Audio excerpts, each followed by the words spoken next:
Hello friends. कभी कभार ऐसा होता है कि हमारे पास कुछ चीज़ें तो पड़ी है और इनका बनाना क्या है वो हमें पता नहीं होता। तो चलिए ऐसी ही कुछ एक नई सी रेसिपी मैं आपके साथ शेयर करूंगी। तो चलिए इस रेसिपी को बनाना शुरू करते हैं। पसंद आए तो लाइक शेयर करके चैनल को सब्सक्राइब जरूर कर लीजिएगा और ऐसी डिफरेंट रेसिपीज़ के लिए। इसे बनाने के लिए मेरे पास पहले के ना ब्रेड के टुकड़े पड़े हैं। एक तो मैं इनका यूज़ करूँगी। तो कोई भी चीज़ें हमें फेंकनी नहीं होती है, उनको हम किस तरह से यूज़ कर सकते हैं वो मैं आपको बताऊंगी। इस तरह से इन टुकड़ों को हम ना छोटे छोटे पीसेस में करके मिक्सर जार में ऐड कर देंगे और इनका ब्रेड क्रम्ब बनाकर तैयार कर लेंगे। अगर आप तुरंत यूज़ कर रहे हैं तो ब्रेड क्रम्ब आपको स्टोर करने के लिए नहीं रखना है, तो इनको बस पीस कर ऐसे ही यूज़ कर सकते हैं। लेकिन आप इसे स्टोर करना चाहते हैं ना, तो थोड़ा सा इसको रोस्ट कर लीजिए, जिससे ये बिल्कुल ड्राई हो जाएगा और इसकी लाइफ लाइन है ना बढ़ जाएगी। तो देखिए ब्रेड क्रम्ब हमारा इस तरह से बन चुका है और इसे अब आप तुरंत यूज़ कर सकते हैं। तो इसे यूज़ करने के लिए हम ट्रांसफ़र कर लेते हैं प्लेट में ट्रांसफ़र इसलिए कर रहे हैं क्योंकि हमें आगे प्लेट में इसकी ज़रूरत पड़ेगी। ब्रेड क्रम्ब आपको बार बार नहीं बनाना पड़े, तो एक बार आप इसको बनाकर स्टोर करके रख सकते हैं और जब आपको ज़रूरत हो आप यूज़ कर सकते हैं। तो चलिए इसे हम साइड में रख देते हैं और इसके लिए हम एक नेक्स्ट प्रोसेस कर लेते हैं। इसके लिए मैंने यहाँ पे ना पैन चढ़ा दिया है एक गैस पे और 1 टेबल स्पून जितना मैंने यहाँ पे ऑयल डाला है। कोई भी कुकिंग ऑयल जो आप खाना पसंद करते हैं वो ऐड कर दीजिए। इसे ऐड करने के बाद यहाँ पे हल्का जब गर्म हो जाएगा तो यहाँ ऐड कर देंगे 1/4 चम्मच जीरा, 1/4 चम्मच कलौंजी। इसका फ्लेवर बहुत बढ़िया जाता है, ज़रूर डालिएगा। 1/4 चम्मच यहाँ अजवाइन डाल देंगे, क्योंकि हम आगे जो चीज़ें यूज़ कर रहे हैं उसके लिए अजवाइन ज़रूरी होता है। फिर यहाँ पे ऐड करेंगे 2 हरी मिर्च बारीक कट करके। जितना तीखा आपको पसंद हो उतनी आप यहाँ पे हरी मिर्च यूज़ कर सकते हैं। एक यहाँ पे प्याज ले लेंगे बारीक कट करके। एकदम छोटे साइज का प्याज मैंने ऐड किया है, बहुत ज़्यादा प्याज नहीं डाल रहा है। तो यहाँ पे हल्का सा इसको सोटे कर लेना है। ध्यान रखें यहाँ पे चीज़ें जो ऐड कर रहे हैं हल्का क्रंच रखना है इनमें। तो यहाँ पे हरी मिर्च और प्याज को हल्का सा सोटे होने देंगे। तब तक ना फ्लेम यहाँ पे लो ही रखना है, आपको हाई या मीडियम नहीं करना। लो फ्लेम पर ये 1 मिनट के लगभग हो जाएगा तो फ्राई हो जाएंगे। फिर यहाँ पे ऐड करेंगे पत्ता गोभी। आप यहाँ पे ना केवल आलू का यूज़ कर सकते हैं। बारीक चॉप करके मैंने यहाँ पे पत्ता गोभी लिया है। फिर यहाँ पे ना बारीक कद्दूकस नहीं किया है मैंने, मोटे वाले ग्रेटर से ग्रेट करके आलू के लच्छे लिए हैं। एक आलू को ग्रेट करके लिया है। इस तरह से इन दोनों के कॉम्बिनेशन से जो फिलिंग बनेगी बहुत ही ज़्यादा टेस्टी बनेगी। इसी के साथ यहाँ डाल देंगे एक बारीक कटा हुआ टमाटर। टमाटर का यूज़ इसी समय कर दीजिएगा, जिससे कि जो ये आलू और पत्ता गोभी है इनमें हल्का मॉइस्चर और आ जाएगा, जिससे ये अच्छे से सौटे हो जाएंगे। तो हल्का क्रंच रहे इतना आपको पकाना है, बस इनको थोड़ा सा सौटे कर लीजिए, जिससे इनका कच्चापन नहीं रहेगा और इनका जो टेस्ट है ना बहुत अच्छा आएगा। इस तरह की फीलिंग आपने शायद पहले नहीं बनाई होगी, एक बार बनाकर ट्राई कीजिएगा। सच में आपको अमेजिंग लगेगी, पसंद आएगी। और आपको कैसी लग रही है रेसिपी कमेंट में कमेंट करके ज़रूर बताइएगा। जगह का नाम लिखना बिल्कुल ना भूलिएगा। यहाँ पे पत्ता गोभी हमारी है ना हल्की सौटे हो गई है। तो यहाँ मसालों में हम हल्दी पाउडर, धनिया पाउडर, टेस्ट के अकॉर्डिंग नमक डाल देंगे। और यहाँ पे ना तीखे के लिए लाल मिर्च पाउडर मैं ज़्यादा नहीं डाल रही हूँ, हरी मिर्च तीखी वाली ली है, उस हिसाब से कम ही ऐड करी है। तो बच्चे क्या है ना, ज़्यादा तीखा होता है तो फिर खाते नहीं है, उस हिसाब से मैं यहाँ पे तीखा ऐड कर रही हूँ। बच्चों के लिए अक्सर ये चीज़ें बनती है। मार्केट का जो तला भुना होता है बहुत ही ज़्यादा हार्मफुल होता है, बच्चे उसे खाए बिना नहीं रहते हैं। लेकिन आप थोड़ी सी मेहनत करके घर के ही सामान से इस तरह बना कर दे देंगे ना, तो उन्हें हार्मफुल चीज़ें नहीं मिलेगी। तो यहाँ बातों ही बातों में हमारी जो फिलिंग है ना बनकर तैयार हो गई है। और हमने यहाँ पे थोड़ा धनिया पत्ती डाल दिया है, जिससे इसका लुक और टेस्ट दोनों ही बढ़ गया है। तो चलिए अभी ना यहाँ पे फ्लेम ऑफ कर देंगे और इसे ठंडा होने देंगे और थोड़ी देर के लिए चला लेंगे। जब ये फिलिंग ठंडी हो जाएगी तभी हम आगे इसको यूज करेंगे। तब तक हम नेक्स्ट प्रोसेस करते हैं। तो फिलिंग हमारी ठंडी हो गई है, उसमें से आधी फिलिंग मैंने यहाँ पे ले ली है और आधी में मैं यहाँ पे ऐड कर रही हूँ टोमेटो केचप। मैंने एक बार थोड़ा ही नाश्ता बनाना है ना, तो मैं थोड़ी ही फिलिंग ऐड कर रही हूँ। 2 से 3 चम्मच यहाँ पे ऐड कर देंगे। जो ये ड्राई कोकोनट पाउडर आता है मार्केट में आपको इजीली मिल जाएगा। अगर ड्राई कोकोनट पाउडर नहीं है तो यहाँ पे आप ना घर में जो गोला आता है ना नारियल का, आप उसको कद्दूकस करके यूज़ कर सकते हैं। इसका फ्लेवर बहुत अच्छा लगता है, इसलिए मैं अक्सर यूज़ करती हूँ। इन दोनों चीज़ों को डालने के बाद इसे मिक्स कर देंगे। मिक्स करने से इसमें एक अलग ही टेस्ट आ जाता है। आप एक बार बनाकर देखेंगे ना, सच में आपको पसंद आएगी। तो चलिए फिर यहाँ पे हमारी ये फिलिंग तैयार हो चुकी है। अब इसे हम साइड में रख देते हैं और हम कर लेते हैं नेक्स्ट प्रोसेस। इसके लिए मैंने यहाँ पे 3 ब्रेड ली है। इसमें से एक एक हम ले लेंगे और यहाँ बीच में से इसको कट कर देंगे। जितने बड़े साइज में आपको पीसेस बनाने हैं ना, उस हिसाब से आप यहाँ पे ना पीसेस कट कर लीजिए।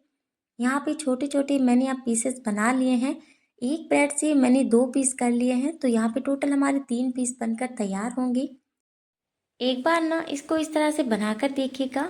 आधी ब्रेड हम यहाँ पे ले लेंगे, उसमें फिलिंग ऐड करेंगे। यहाँ पे फिलिंग ज़्यादा नहीं डालेंगे, इतनी ही डालेंगे कि एक पतली सी लेयर बन जाए। तो यहाँ पे हमने डालने के बाद इसको अच्छे से स्प्रेड कर दिया है, पूरे कोनों तक अच्छे से फैला देंगे और दूसरा ब्रेड का स्लाइस इसके ऊपर रख देंगे। इस तरह से इनको हल्का सा प्रेशर देंगे ना, तो ये चिपक जाएगा। तो लीजिए, यहाँ पे हमारा एक पीस बनकर तैयार हो जाता है। इसकी बाकी की हम प्रोसेस आगे करेंगे। एक बार हम यहाँ पे पीसेस सभी बनाकर तैयार कर लेते हैं। सेकंड पीस को भी इसी तरह से तैयार करेंगे। आधी ब्रेड के स्लाइस ले लेंगे और इसके ऊपर दूसरी स्लाइस रखकर इसी तरह से कवर कर देंगे। तो यहाँ पे ना फिलिंग डालने के बाद अच्छे से इसको प्रेशर दे दीजिए, जिससे ये चिपक जाए। तो लीजिए, यहाँ पे हमारे तीनों पीसेस बनकर तैयार हो गए हैं। तीनों पीसेस बनने के बाद हम इनके लिए एक कोटिंग तैयार करेंगे। तो इसके लिए हमने यहाँ पे एक मिक्सिंग बाउल ले लिया है और इसमें ऐड करेंगे 2 से 3 चम्मच गेहूं का आटा। आप यहाँ आटे की जगह मैदा ले सकते हैं। यहाँ पे डाल देंगे टेस्ट के अकॉर्डिंग नमक। नमक डालने के बाद इसमें पानी डालेंगे थोड़ा थोड़ा, और थोड़ा थोड़ा पानी डालते हुए इसका हमें एक स्लरी बनाकर तैयार करनी है। स्लरी ना तो ज़्यादा रनी हो और ना ही ज़्यादा गाढ़ी हो, इस बात का ध्यान रखें। मैं आपको कंसिस्टेंसी बता दूंगी कि आपको किस तरह की रखनी है। यहाँ पे थोड़ा सा पानी ऐड करने के बाद इसे कंटिन्यूसली चलाइए, जिससे इसमें जो भी लम्स बने हैं ना, सारे ख़त्म हो जाएंगे और बिल्कुल स्मूथ हमें ना टेक्सचर में मिलेगी। ये जो स्लरी है, स्लरी हमारी बहुत ही जल्दी बनकर तैयार हो जाती है। 2 मिनट का टाइम लगता है इसमें। और पानी देख लीजिए, धीरे धीरे करके ये ऐड करना है। एक साथ बहुत सारा पानी डाल देंगे ना, तो फिर ये लम्स बनेंगे और वो टूटेंगे भी नहीं। तो देखिए, यहाँ पे हमारी स्लरी तो बनकर तैयार हो गई है।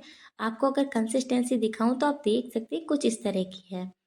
तो चलिए, अब हम यहाँ पे एक ब्रेड का पीस ले लेंगे जो हमने बना के रखा है। उसको यहाँ पे अच्छे से डिप करेंगे, इसे अच्छे से कोट कर देंगे इस स्लैरी में, जिससे कि हम आगे ना ब्रेड क्रम्ब की कोटिंग करेंगे ना, तो वो इजीली पूरी ब्रेड पर हो जाए।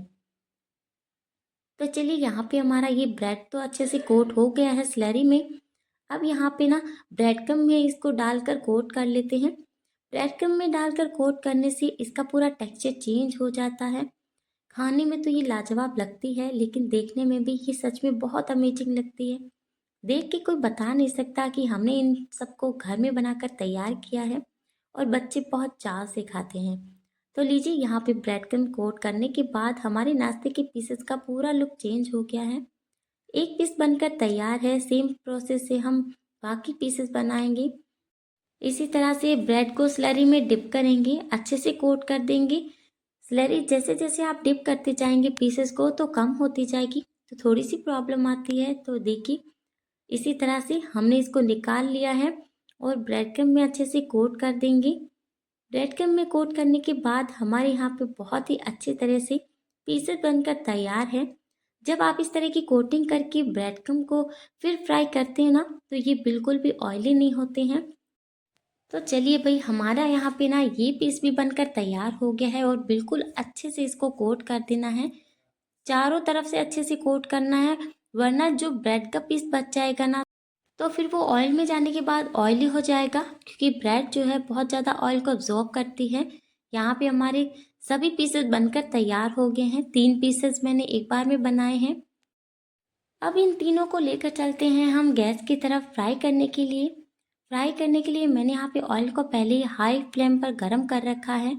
जब अच्छे से हाई फ्लेम पर ये गर्म हो जाए, तो फ्लेम को मीडियम कर दीजिए और फिर एक एक करके यहाँ पे ब्रेड के पीसेस जो हमने बनाए हैं वो डिप कर दीजिए। यहाँ पे मैं इनको सैलो फ्राई कर रही हूँ, आप यहाँ डीप फ्राई भी कर सकते हैं, लेकिन सैलो फ्राई में ना ज़्यादा ऑयल ख़राब नहीं होता है। थोड़े से ऑयल में ये फ्राई हो जाते हैं और बिल्कुल भी ये ऑयली नहीं होते हैं। एक बार ट्राई करके देखिएगा, यकीनन आपको पसंद आएगा। यहाँ पे आपको इसे डालते ही नहीं पलटना है, ध्यान रखिए इसको थोड़ी देर के लिए पकने देना है, उसके बाद ही इसे ना पलटिए। तो अभी आप देखेंगे साइड से किनारे जो है हल्के ब्राउन दिखने लगे हैं, तो हम इनको पलट देंगे क्योंकि ये नीचे से क्रिस्पी हो गए हैं। तो इसी तरह से सभी पीसेस को पलट देंगे, थोड़ा केयरफुली पलटिएगा, साइड से ना ये टूट भी सकते हैं क्योंकि ऊपर से बिल्कुल सॉफ्ट होते हैं ये। ऑयल में जो फ्राई हो जाता है ना तब ये बिल्कुल क्रिस्पी हो जाते हैं। तो यहाँ पे हमारे तीनों पीसेस ना पक के तैयार हो गए हैं। तो एक बार और पलट देते हैं, दोनों तरफ से अच्छे से क्रिस्पी गोल्डन कलर आने तक फ्राई कर लेना है। जब ये बिल्कुल क्रिस्पी हो जाएंगे तब ये ना बिल्कुल ऑयली नहीं रहते हैं, ऑयल बिल्कुल छोड़ देते हैं ये। तो लीजिए हमारे यहाँ सभी पीसेस बनकर तैयार हो गए हैं। केवल 2 मिनट का टाइम लगता है इनको फ्राई होने में, क्योंकि ना ब्रेड क्रम है, पकने में टाइम नहीं लेता है।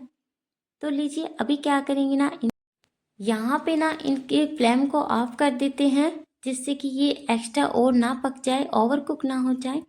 तो देख लीजिए बिल्कुल बढ़िया क्रिस्पी कलर आ गया है। तो हम इनको बाहर निकाल लेते हैं। थोड़ी देर के लिए छलनी को रोक के रखिएगा पैन के ऊपर, जिससे एक्स्ट्रा ऑयल वापस निकल जाएगा। और जब इन पीसेस को आप डालें ना तो टिश्यू पेपर के ऊपर डालिएगा, बचा हुआ जितना भी इसमें ऑयल है ना वो टिश्यू पेपर अब्जॉर्ब कर लेगा। और आप देख सकते हैं पैन में ना बिल्कुल भी ऑयल कम नहीं हुआ है, उतना का उतना ऑयल पड़ा है, तो इसका मतलब ये ऑयली नहीं हुए हैं। तो लीजिए फ्रेंड्स सर्व कर लेते हैं इनको। सर्व करने की प्रोसेस में हमारे नाश्ते का लुक बहुत ही मज़ेदार लग रहा है। मैंने इसे टोमेटो केचप के साथ सर्व किया है, आपको जिसके साथ पसंद हो खा सकते हैं, वरना इसे ऐसे भी इंजॉय कर सकते हैं। तो फ्रेंड्स आज की ये नाश्ते की रेसिपी पसंद आई है तो वीडियो को लाइक करके चैनल को सब्सक्राइब जरूर कीजिएगा। और ऐसे डिफरेंट रेसिपीज़ के लिए मैं मिलूंगी ऐसे ही डिफरेंट रेसिपीज़ के साथ आपको। तब तक के लिए धन्यवाद। Thanks for watching. Bye bye. आप करें इंजॉय और अपना फीडबैक जरूर शेयर।